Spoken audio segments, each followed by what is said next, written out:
by Messi. Leo Messi! Saudi League better, কারণ এখানে অনেক গরমের মধ্যে খেলতে হয়, এমন একটা লাইনকে গ্লোরিফাই করেছিলেন ক্রিস্টিয়ানো রোনালদো। তবে যে যুক্তিতে রোনালদো সৌদি লীগকে বড় করে দেখেছে আর এমএলএসকে ছোট করে দেখেছে, এবার সেই যুক্তিতেই যেন আটকে গেলেন রোনালদো।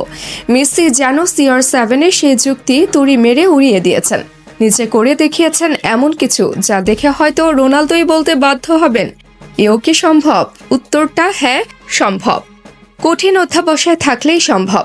20 ফেব্রুয়ারি ইন্টার মায়ামি বনাম স্পোর্টিং কেসের মধ্যকার ম্যাচের আগে তাপমাত্রা কমে গিয়েছিল প্রায় -14-এর কাছাকাছি।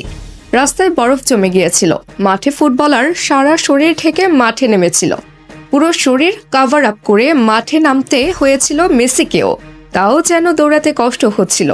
ঠান্ডায় জমে যাওয়ার মতো অবস্থা হয়ে গিয়েছিল এক একজন ফুটবলারের। এমন অবস্থা হয়েছিল যে পেশাদার ফুটবলে ম্যাচ ফেলে চলে যাওয়ার কোনো ঘটনা ঘটার পরিস্থিতি হলে এটাই হতো সেই পরিস্থিতি। এমন ঠান্ডা বরফ জমা পরিস্থিতিতে খেলেছে দুই দল। প্রতিবন্ধকতার শ্রেষ্ঠ উদাহরণ হয়ে রইল এই ম্যাচ।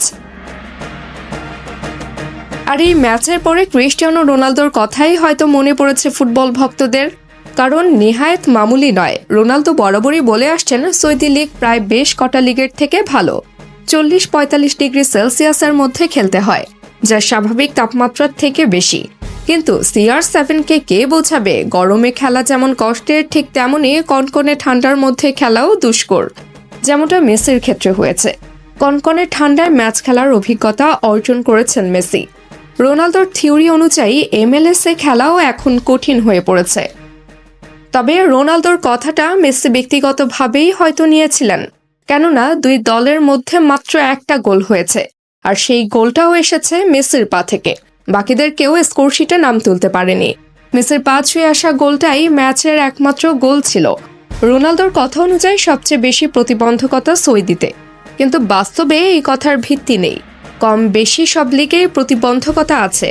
আবহাওয়াগত প্রতিবন্ধকতা প্রায় কম বেশি সব লিগেই আছে।